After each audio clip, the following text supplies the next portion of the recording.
Hey everyone, welcome to Arbitrum Part 2. If you missed the episode earlier today that dropped all about Arbitrum's airdrop and orbit, go listen to that episode first. It's with Harry, it's with Steven, who you're going to hear from in this episode that you're listening to now. They did an episode earlier this morning that we recorded last night on March 16th, like 11 at night. And then the episode that you're listening to right now, episode 2, is all about their thoughts on the ZK competitive space, MEV on Arbitrum, their thoughts on Arbitrum versus Optimism, Arbitrum versus Coinbase's L2. But I think it's really good context to actually set it up with the episode right before this. So go listen to the episode right before this, then go listen to this episode. I think that's all you need to know. So let's jump into it. Harry and Steven, welcome to Empire, guys. Thanks. Great to be here. Thanks for having us. There's a lot of really good stuff happening in Arbitrum, right? So like, I want to highlight a few of those. So like, you processed, I think last Tuesday, 1.1 million transactions, about 20,000 more than Ethereum L1. I think it was the first time that a layer 2 blockchain surpassed Ethereum in daily transaction count. On Wednesday, I think you repeated that. And so maybe give us a quick update on what has happened since we've had you on the pod. There's been a lot of teams building on Arbitrum. There's a lot of excitement. Talk to us a little bit about how that process has gone about over the last couple of months. What are the more exciting kind of things that you've seen in the ecosystem? Would be kind of great to level set everyone. Yeah, so the Arbitrum ecosystem is, I think, a very welcoming place, and that stems from us, that we try to welcome teams and work with them to success. But also the ecosystem as a whole. It's like much, much, much larger than our team. It's very welcoming and open, and we're actually seeing an influx of, well, two things. One is very, very strong projects, particularly in DeFi, but also, Treasure and other in GameFi and NFTs as well. But particularly in DeFi is probably our strongest vertical right now. Very strong projects and particularly innovation, right? Take GMX, innovation in DeFi. It's not just like, oh, we're also going to launch this here. You're seeing very innovative projects. And frankly, projects that people want to use, right? People are excited to use them and to use these products, and they actually have real product market fit. And we're also seeing an influx of protocols come from other chains to Arbitrum. Trader Joe, since we last spoke, they did an expansion from Avalanche to Arbitrum. Gains protocol from Polygon did an expansion to Arbitrum. And now Arbitrum, by the way, is their dominant network in terms of their volume. Lyra, which is an options protocol from Optimism, did an expansion to Arbitrum. So we're seeing this convergence around the DeFi ecosystem and DeFi community in Arbitrum, which is very strong. And it's not just transaction counts, because people ask, like, you think this is real? Like, are there other reasons why people are doing transaction counts? So obviously, I don't have I'm not inside everyone's head that's using Arbitrum, so I don't know the exact answer and can't tell you, what everyone's motives are in their transactions. But what I can tell you that it's not just one metric going up. It's a series of metrics that have risen together, and I'll walk you through those briefly. Number one is, of course, the transaction count. Number two is the TVL. So Arbitrum, if you look at DeFi Llama, DeFi TVL, we've surpassed just about all other layer 2s that were even side chains. So we're about $800 million past Polygon at this point, past Avalanche, past Solana, well past Optimism. Right now it's, in terms of its DeFi chains, Ethereum BSC Arbitrum. And when it comes to DEX volume, actually, so not that's TVL. When it comes to actually volume being transacted in DEXs, we're right now number 2 to Ethereum. It's just Ethereum, and if you scroll over to the right, you'll see the DEX volume. Haven't looked at it today, but this is how it's been for the past few weeks. It's been Ethereum and then Arbitrum. Although it looks like BSC is slightly edged out today, but over the past week or so, Arbitrum has been consistently in the number 2 spot, but we're right up there with BSC as well. And the other metric, which is a fascinating one, is the number of ETH being bridged to Arbitrum. This is one where like L2B tracks this very well. And an interesting fact is Arbitrum has more ETH on it than pretty much all of our competitors combined. So we have more ETH in our protocol than in the Polygon Bridge, Optimism, Starkware, ZK Sync, Immutable X, and more, all of these combined. And we have actually, we're almost at 1 million ETH in Arbitrum. We're about we're about to get to that point. And what that means is there's real value here. There's real users transacting, and so I can't tell you the motives, but it's encouraging to see the true usage metrics go up as well. And when I checked last week, and I haven't looked at today, the average trade in Arbitrum was about $1,000. So real users, and not even only whales, but users with $1,000 is a moderate sum, but it's not the millions you see somebody transact on Ethereum. So it's real usage for real people. What's behind the scenes here? Like we've in this pod talk about historically, it's pretty impressive Polygon from a business development standpoint. Like they've managed to convince a lot of high profile companies build, at least announce that they're going to deploy on Polygon. But we see these massive reorgs that can continue to happen. And to your point earlier, we criticize, there's a lot of people in the Ethereum community that criticize Solana outages, but these reorgs are, they're pretty concerning. So I want to get your opinion on that process of BD. How active are you on business development? And, you talk about Reddit. And so I'm really curious to get your perspective. Yeah. So a few things. First of all, I'm very close to the Polygon team, and their business development team is fantastic, really, really good. And one thing here is to notice it's actually good for all of us, right? The fact that you have these consumer brands that are embracing crypto is not only helpful for Polygon, so it's helpful for all of us. So I'm actually thankful for them for a lot of the work that they're doing in bringing these brands to crypto. And definitely they have a fantastic business development team. In terms of the reorgs, it definitely is a problem, and I know it's a problem that there was a large reorg last week, and it's a problem that it becomes difficult for apps to use. But I think the team is keenly aware of this problem. I think that's one of the reasons why the Polygon team is really embracing the roll up vision, and they're going to be launching their own roll up, and maybe one day even converting the Matic chain. I don't know their plan exactly to a roll up. So I think it's a validation basically of the vision that there is something very, very special and strong about roll-up architecture. And I don't think that's controversial. I think the Polygon team will be the first ones to tell you, yes, there are serious problems with their current technology, which is why they're investing heavily, in building roll-up technology as well. But definitely in terms of us, yes, we have a comparatively small but very mighty business development team. And the one thing to notice, we don't have all the same resources. We don't have a native token, and sometimes we don't really have a grants program. All these protocols you see in Arbitrum, I can confirm.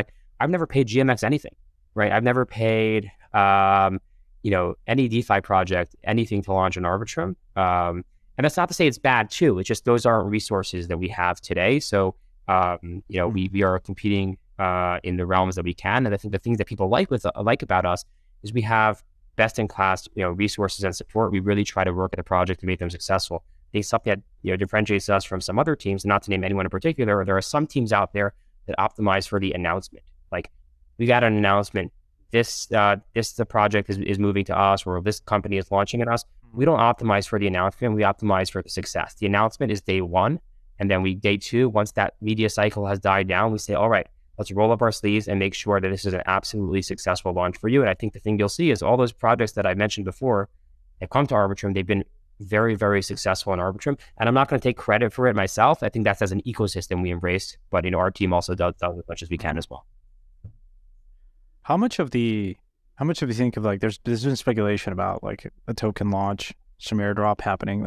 I feel like people are acutely aware of there may be a possibility to get an airdrop. So that is an incentive to come over to Arbitrum. And you've seen an uptick in activity, I think, recently. Maybe, what do you, I'm not asking you to leak alpha here, but what is the token strategy for Arbitrum? Yeah, so first I'll say is, that's sort of what I was mentioning before around, there's definitely a lot of people that are, that might be, coming for different reasons, but typically in what I've seen from those type of users, they're doing very small transactions. They're not touching dexes. So the fact that we have all the key metrics of actual usage metrics up as well is indicative of the fact that there's something, really up there. This is real usage. But again, I'm not in the heads of all these users, but it's nice to see the correlated metrics. Like if transaction count was way up, or bridging is up, but or the number of people bridging was up, but the value being bridged wasn't up, right? Then I'd probably be concerned, like, what's going on here? Why are people bridging to this chain but not actually doing anything? The fact that people are bridging significant value and transacting with that value is indicative to us that there is something wrong, something really right, I should say, going on here.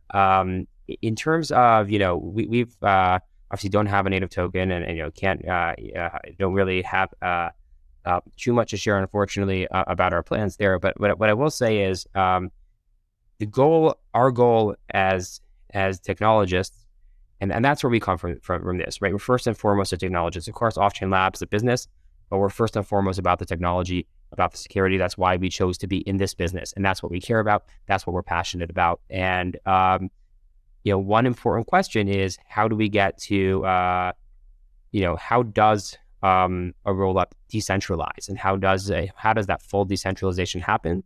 And I think that's the context in which a discussion of a token makes sense, in which can this help decentralize the protocol? Can it actually help in building the vision? It shouldn't be a question of like, hey, this will be really good for us for some other reasons. For us, it's always about the technology. And the key question we ask is, for any feature, will this make the product more decentralized, more secure, and actually help deliver in the mission and the vision that we have for a fully trustless layer 2?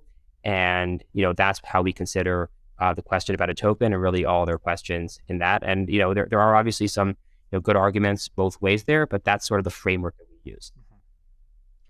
So maybe just a finer point here. So like we talked earlier about decentralizing the sequencer. So in this context, like, would having a token make that easier? Like, is having a token part of the process of decentralizing the sequencer, or can you decentralize a sequencer without having a token? Yeah. So, and maybe it's a stupid question. No, it's not a stupid question, and actually, it's such a good question that I'll tell you the truth. People ask me all the time, when are you guys going to decentralize a sequencer? And I'm like 99% sure that like almost everyone asking that question is really asking me when there's a token, because they've conflated those two. When token, right? That's exactly right. Yeah. When token, right? Because like these people like don't like. I didn't want to ask it like. No. I'm saying I guess on Twitter, like half the time people say when token, half the time they'll say when are you going to feed us, and half the time, well, a third of the time, whatever, And then start adding up. Sometimes they'll say, that was Santiago's next question. It's like, when are you going to? Right. Actually, I'll take this as an opportunity. Full disclosure, guys, there is some bias. I'm an investor in Arbitrum. I'm really close to the team. I'm trying to be real objective here, guys. I'm trying. So I'll answer actually the when you feed you. This is a fun one. We're in Denver now, and on Saturday we've taken over a Shake Shack for the day. So we will be literally feeding our community for the day. Right. But I don't think that's what people are getting at. So decentralize the sequencer, there are definitely, so there's sort of two parts of this technology. Decentralizing the sequencer means you have more people running the sequencer. So it's not just one party, it's many parties running the sequencer. First of all, I want to mention that also there's a difference between validators and sequencers. Validators are the ones that provide security for the chain. We already have a dozen plus validators, and removing the whitelist will mean validation is completely decentralized, and that will happen, like I said, in the coming months. So that is the core security property. Decentralized the sequencer is a bit different. The sequencer in that world doesn't have power to like push bad transactions or do anything like that. What the sequencer has power to do is to reorder transactions, like extract MEV. And so today we don't extract MEV. We tell you we don't, and we really don't. Decentralized the sequencer is a guarantee that we don't, that you can verify. So people often don't realize, I think people conflate the open validation with sequencer. We're going to get to the full security point very, very soon. We already have a dozen plus validators, so the validation is already largely decentralized, but it'll be fully decentralized soon. In terms of the sequencer, though, we still want to get to a point where the sequencer is decentralized, so we have these proofs that we can reorder transactions. So we have a protocol to decentralize the sequencer. So how does you have a bunch of people basically becoming one sequencer? And then the question is, how do you choose who's participating in that? In that protocol. So the sequencer maybe now, instead of one node, let's just choose a number that's nice and fun, is 10 nodes, whatever. That's just, for argument's sake. And the question is, how do you choose those 10 nodes? And that's where You know, I think in our case, we probably really want reputable companies to take part in this, and there will be that we really want, you don't just want your sequencer decentralized to 10 people, 10 anons that like or anons, however you pronounce that, that you don't actually know who they are. You want there to be, okay, it's decentralized among reputable, maybe the Ethereum Foundation. I'm not saying they would do that, but like reputable parties that you can trust. But there could be a role, and I think this is what people speculate. There could be a role in which a token decides who takes place and who joins the decentralized sequencer. But it's definitely not necessary to decentralize a sequencer. You can largely decentralize a sequencer by having many parties take place in the sequencing, even without a token mechanism to choose who those people are. You could use that, but it's not necessary. Just to kind of quickly highlight and double down on that point, like it's interesting in that sort of like, it seems like the general perception publicly is that like, oh, what does decentralizing the sequencer mean? Like, oh, it's just like people like, people being able to pick who the sequencer is. But like, that's fundamentally like not that interesting, because you're still, you get to vote on who you're trusting, but you still are just kind of trusting a single entity, as opposed to the kind of like much deeper technical point that Stephen was mentioning, which is basically like actually distributing it so that there's not like one elected party everybody trusts. There's actually a group of people with a threshold of trust where you could totally have some number of them being fully actively malicious and the system is still strong and holds its properties. Can we get into MEV actually? Because you guys had a little stuff going down in the Flashbots Discord last week that I just wanted to get your take on. I don't know if this is a question for Harry or Stephen, but would love to just get your take. I mean, I can explain the situation from my view of how I saw it, but would love to get maybe one of your takes on MEV, the situation last week in the Flashbots Discord. Would love to get your thoughts on this. Yeah, happy to. It was an interesting one. Yeah. Looked enjoyable from your guys' end. I think one very interesting. I mean, there's a lot of interesting lessons here. One is kind of like, even in sort of like a centralized sequencer model with sort of fair ordering, there are still ways to get advantages with MEV, which is kind of something I think we already knew, but is like relatively subtle. And the kind of the actual situation that arose was that we have, this kind of gets a little technical. There are different components of Arbitrum, and you have the sequencer. It posts transactions and batches to Ethereum, but before it actually posts the batches, it sends out the transactions that it's sequencing on a feed that anybody can subscribe to, and that's how you get to the kind of fast confirmations.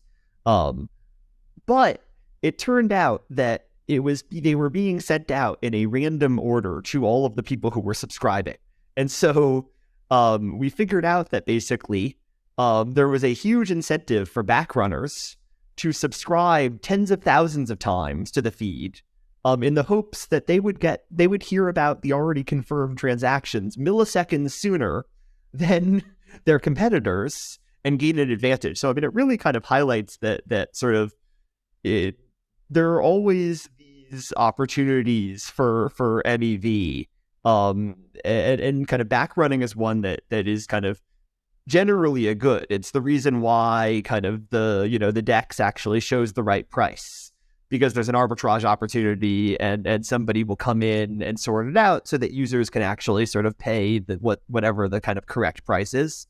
But it also is like relatively antisocial in that sort of everybody is relatively mercenary and out for themselves and trying to do whatever they can to sort of, make as much money as possible. And so it's kind of, there are a lot of interesting lessons that we're taking in terms of kind of how to let these sort of negative externalities of MEV extraction, where people try to find corner cases and ways to sort of abuse the system in order to make money, how to sort of design a system where the negative consequences of that don't really like affect sort of a regular person who wants to run a node and subscribe to the feed, but they can't because it's being overloaded by searchers.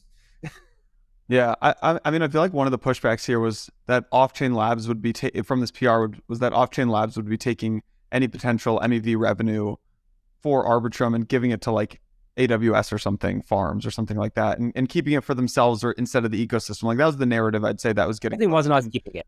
I think. Yeah. No, I know. I think that was an overblown thing. It's when I dug. I think that was an overblown thing, but it does beg the question of like, what is the solution? Like, do you embed a searcher into the sequencer and return value that the searcher captures and return that value to like eventual token holders or something? So I'm just curious how you think about MEV, not right now, but longer term. Absolutely, and it's definitely something that like we're very interested in. I think kind of the thing people reacted to was essentially kind of what we viewed as a short-term fix in order to make sure that kind of the actual quality of service of the system to real users was effective. Definitely not like an ideal solution. I think that like fundamentally the idea of sort of capturing a significant portion of or as much value as possible from MEV that's being extracted on a chain, that's kind of that's sort of the way Flashbots has been building and doing a lot of interesting work. This particular issue of sort of latency to get transactions doesn't really have a direct parallel in most other systems, because kind of when you have it sort of does, but it comes in sort of having like a distribution of nodes throughout the network so that you hear about transactions sooner as opposed to all transactions coming from a single place. So it's kind of a relatively different problem. But in general, both for this and for kind of just kind of reducing the degree to which kind of the other place we have this in our system right now is basically latency races for submitting transactions, which is another area we're kind of working on. And I think, Stephen, I think actually like later this week, we're planning on like publishing a research post which kind of discusses the fact that we today are kind of planning on. Oh, no. Perfect timing. Really cool work trying to basically balance the idea of sort of still protecting our users. And our number one focus will always be on minimizing MEV and protecting our users from MEV, because it's kind of, broadly speaking, many types of MEV are bad for users. But there is good MEV, and kind of seeing how we can design a system to capture that value is something very much on our mind. One other thing I want to mention here is I think the process actually worked as it should have, and I don't think, I think that the narrative was a little bit unfair in some ways, right? So we had this problem, and we brainstormed solutions, and one of our engineers actually created a PR, but PRs that even though they get pushed to master for us often don't always get merged. He literally went to the Flashbots Discord and said, "Hey, what do you think?" And asking for feedback on that. And we got feedback both on Flashbots and Twitter. And actually, we decided not to do that and to abandon that. But we didn't. We explicitly didn't go ahead and push something without community feedback. We very much went and solicited feedback, and the process worked as. And we got feedback. We heard it community loud and clear, and we took that feedback very seriously. But yeah, I don't think people. I don't know. Obviously, I don't think people saw it from that viewpoint. Totally. And the resolution from that was basically just to say that we're not actually deploying that change now because of we are holding it out as a, if we need to, we will. But for now, we have kind of other workarounds. And need to will basically be can the non-MEV ecosystem continue to have a good experience using the chain is sort of the most important principle. I want to tee you up, Stephen or Harry, to talk about Stylus and what you guys are building with like Stylus or EVM Plus. But I've one maybe like related question before, which is Stephen, when you were talking about optimism, it kind of in the beginning of this episode, it made me think about like kind of the two different strategies you guys are taking on the developer side of things, and it seems like you guys are looking to support more like Web 2 developer languages to like onboard more devs, and instead of going modular. You guys have spun out Arbitrum Nova as like this completely separate, this is my understanding, I might be wrong here, but like as this completely separate chain for like social apps and gaming apps, whereas Optimism is going for this more like modular narrative with Bedrock. And I'd be curious to hear like, A, am I even right there? But B, is that like, what's the rationale behind that strategy? Yeah, I think there are two pieces. So we do have, like you said, two layer 2 chains that are on Ethereum today. But we will, and have, and actually, we'll announce our first partnership here probably in the next week or two. But there will be a healthy ecosystem of layer 3 chains. We call them an Arbitrum, or these application-specific chains built on Arbitrum 1. So, in terms of that, we'll have you can call that modular, the same modular vision of having many chains anchored onto the Arbitrum 1 chain. So I don't think there's actually a difference there. Arbitrum Nova, we decided, for specific reasons, specifically for the partners that wanted to bridge very fast directly to Ethereum, we decided to launch that on top of Ethereum, but we will have a blossoming ecosystem of layer 3 chains, and we're ready, we'll be in a position to announce the first of these, quite soon. So that's I don't think that there's a big difference there. And in terms of, the expanding our technology to developers, that's additive in all this. So both on the Arbitrum 1 chain and on every other of these chains that are launched on top of us or our Arbitrum Nova, they'll all get, if they use the Arbitrum technology, they'll all get the ability to, if they just choose to include it, to have this diversified developer support. Yeah.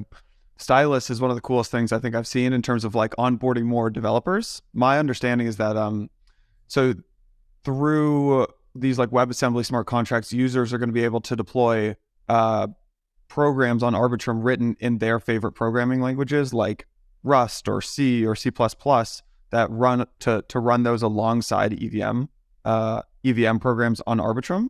So I'd love to just hear that. Like, that's my very basic understanding of it, but would love to hear what you guys are building with EVM Plus and Stylus. Yeah, I know Steven loves talking about Stylus. I saw Steven's. All right, I'll do the overview, and then once you ask, Harry can fill in the details. The idea is basically EVM is great. And, we are the most EVM compatible or equivalent or whatever term you want that you can be, right? So building an Arbitrum today is exactly like building on Ethereum, other than it's a lot cheaper in terms of the developer experience. Both, on the surface and under the hood, exactly the same. And the question that we asked ourselves is, that's great, and we're going to keep that always, but is that our limit? And I believe the answer to that is no. I think EVM compatibility is the floor, not the ceiling. That's the foundation and the base that we need, but there's so much more that we can do. And the principle here is one of inclusivity, right? I think people myself included, it's hard. This week I'm in Denver. There are 25,000 people here. So you've got this impression that the entire world knows about crypto, and we have taken over the world, but it's not true. If you zoom out just a little bit, you see that the crypto community is still very, very small. Even among the technical community, crypto is a very small community. And the question is, can we embrace those people, and particularly, can we do it in a way where we bend to them, but don't ask them to bend to us? That is, we make affordances that say, hey, you're a developer, or you're an enterprise with development teams that have support in traditional languages. We're going to make our technology work for you and make it easier for you to build on Arbitrum, build on Web3, rather than say, hey, retrain your team or hire new developers. And it's not only about the talent, it's also about the libraries. Like, you might have some great Rust support or libraries that you want to run, but you rewrite those in EVM is not something that we want to say. Again, EVM was fantastic, and it will always be our foundation. But the question is, are there more affordances that we can build, and particularly, can Arbitrum, but layer 2s generally, be a breeding ground for innovation where we don't say, okay, we're the same as Ethereum and that's where we want to be. We say, we support everything Ethereum does, and now let's see, how can we make it even better? Because, the vision is, this is a vision that's like, basically a meme at this point. We want to get to the next billion users. But my thesis is, to get to the next billion users, we need to get to the next million developers. And to get to the next million developers, we're going to have to build affordances that allows them to use both their knowledge and their tooling that they already have. And so what we're doing with Stylus is we are going to be adding initially C and C++ and Rust support. These are three programming languages, three popular programming languages support. So you'll be able to write your smart contracts not only in Solidity and EVM languages. That's not going to change, right? If your contracts are written already, or you want to continue writing EVM, and I'm sure many people will, and we will support that, of course, that's not going to change. But if you want to write in Rust or C and C++, you'll be able to do that as well. And this is a big change, because today there are chains that support Rust. Like Solana, for example, supports Rust. But it's a binary decision. You're like, do I want to go on the EVM chains, or do I want to go on the Rust chains? And this decision that I want people to make is, wait, I want to choose the ecosystem I want to be in. I want to be in the Arbitrum ecosystem, and I don't want my decision point to be, do I want to build in Rust or EVM languages, Solidity, or Move? I want to first choose my ecosystem, and then any language I want that I can use. And there's one added benefit here, which is as almost a side effect, but really core to what we're doing. building, using some of these affordances, like building these languages, are just much more performant than the EVMs. So you'll be able to get like a 10x increase in performance by doing that. So what that might mean is you might have an EVM or Solidity app on Arbitrum today, and you'll say, hey, there's this one piece, maybe it's like cryptographic code that's like really expensive. So let me actually just take that piece out, rewrite that in Rust or call out to a Rust library, and now my whole contract is more efficient, which means my users pay less, I use less gas, which means the chain has more capacity, because if everyone's using less, we can fit more into the same amount of space. And I think that is, as we scale, that it's basically another factor of 10 in our scale. Because if you imagine everyone moves over to using these affordances, now we've 10x the capacity of our chain without actually using any more resources from Ethereum. So a lot of different angles: one the inclusivity angle, one the scaling angle, and one just giving developer a better experience.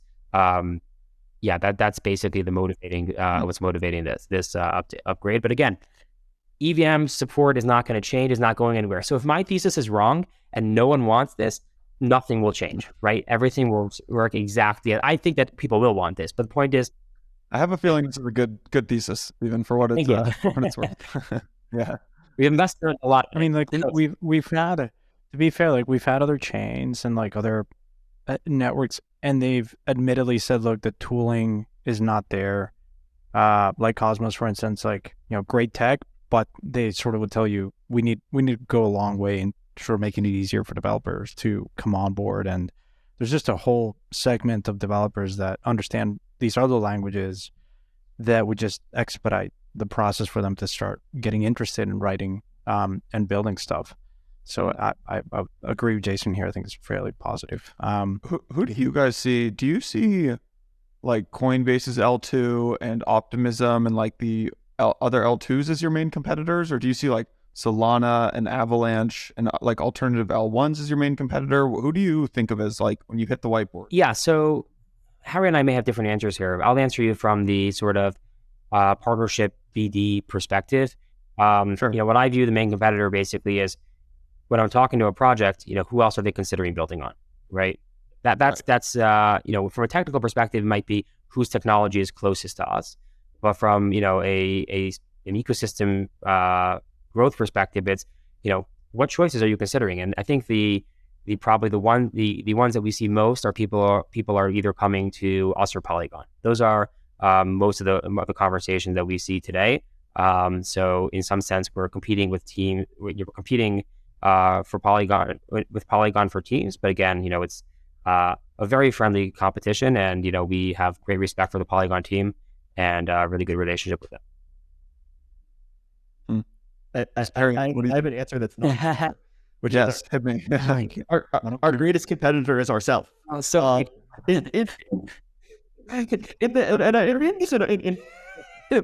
I feel like we're constantly kind of like driving ourselves forward, like, being dissatisfied with just like things we've had to do and areas we can improve. Like, I don't think we want to I don't think we're opening up, working to open up validation because of competitive pressure. I think we're working to do it because it's the damn thing we've wanted to do for like 4 years now, and we're excited to do it. The reality is, I think you said it, Stephen, and we heard this from the Coinbase guys too, is like, to think about competition now, it's kind of really stupid because there's like 10 users. Yeah.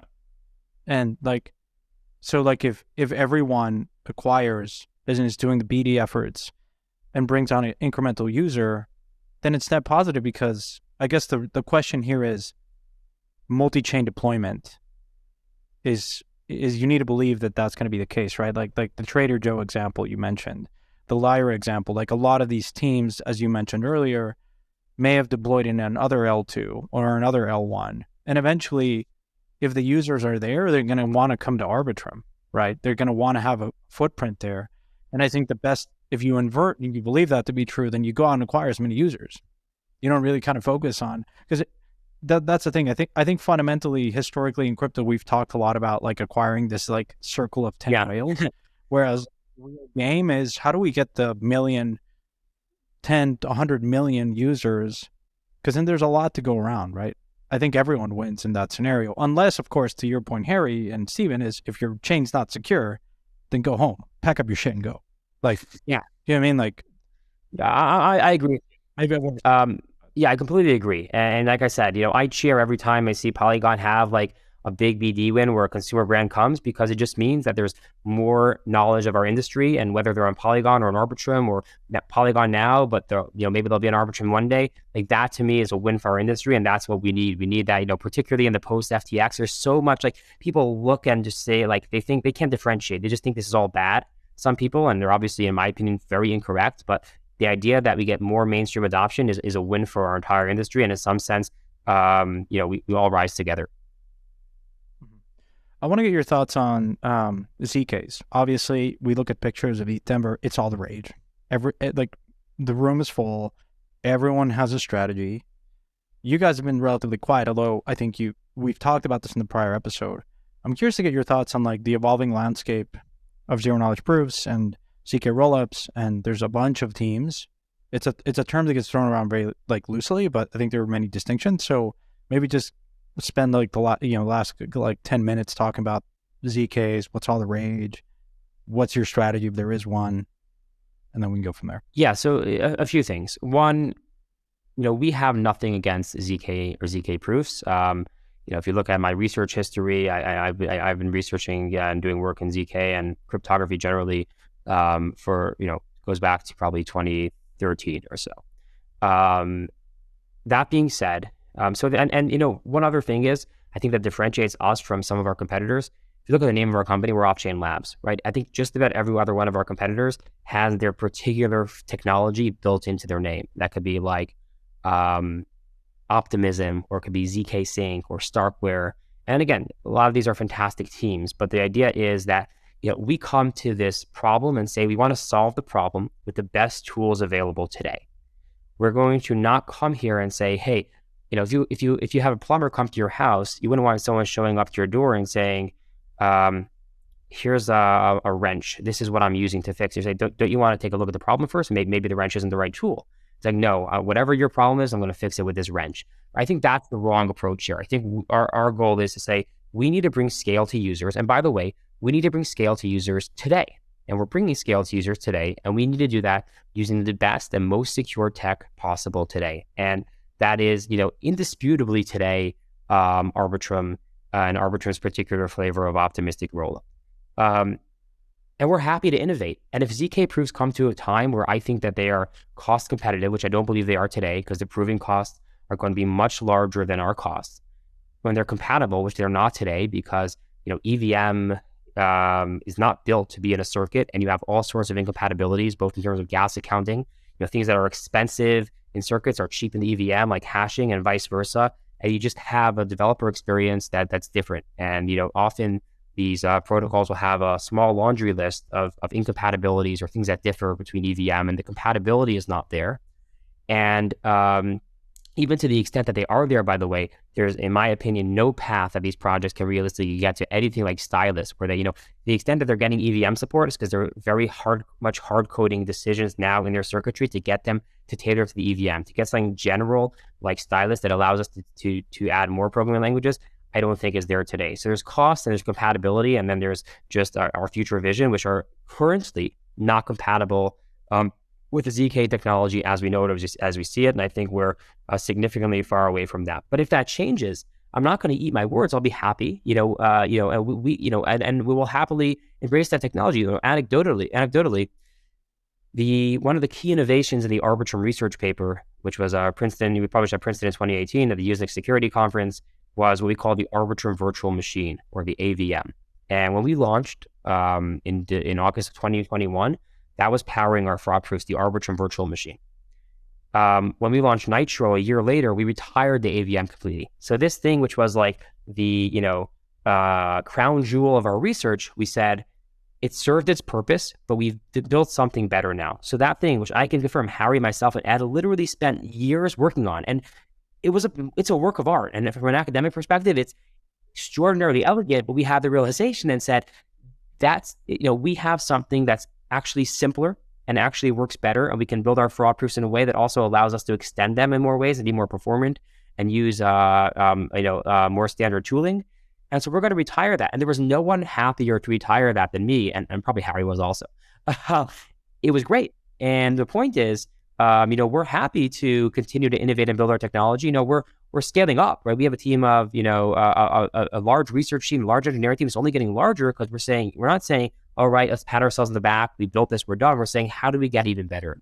And one of the fallacies I think people make with ZK, they like to compare the state of Arbitrum today with some futuristic state of ZK. And as we evidenced in Arbitrum Nitro, that big upgrade we made, Arbitrum is not staying still. We're not stagnant. So you either have to compare ZK today to Arbitrum today, and it's clear that Arbitrum is the winner there. It exists, it's secure, it's providing real value to users today.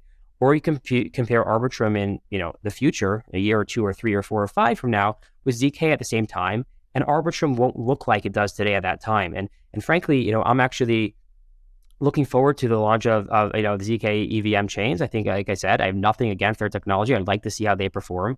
And it'll be the first time where users can actually do a direct comparison, because right now it's a comparison between a live system with all the baggage that comes with having a live system. You actually can pin yourself to a metric and a quarter, to a PowerPoint tweet presentation that just speaks about, what will come in the future, but now we'll have an apple to apple comparison. And my expectation is that we'll fare quite well. And but there are fantastic teams that are building here, and they'll no question make innovation over time. I don't personally think we're there yet, but if it comes to the point where we are, we will, just like we abandoned the AVM, and just like we will absolutely say, all right, there's something better here. We don't have ego about that, and we'll contribute to that future, and we are contributing to that future. We have a research team that's looking very closely at ZK and other technologies. And just to close out, what I can guarantee you is, in 5 years from now, Arbitrum will look nothing like it does today from a technology perspective. I don't know what it will look like, but we'll have 5 years of research and innovation, and hopefully community participation, of making Arbitrum a much stronger and better and decentralized product. And there's no question, just look at what we accomplished in the last year and a half. There's no question in a 5-year horizon, we're going to reinvent ourselves and be so much better from a security perspective, from a usability perspective. We're going to have everything that's just far improved. And will that include ZK? Maybe. I don't know. We'll include whatever we believe to be the best technology to bring that vision. I'm not coming here and saying I need to use this wrench. I'm saying I need to solve this problem. I know the solution today, and I'm working on saying, how do we make that solution even better? Guys, you guys are, it's been amazing to see everything that you've built. Appreciate you coming on. Arbitrum sitting at 4th for TVL right now across all chains, 3rd for volume. It's been super cool to see just how quickly you've grown, and how you guys have not just helped build Arbitrum, but I think built the entire on-chain ecosystem. So keep it up. I will definitely miss my flight right now, so I need to jump, and I'll see you guys. Thank you. Thanks so much, guys.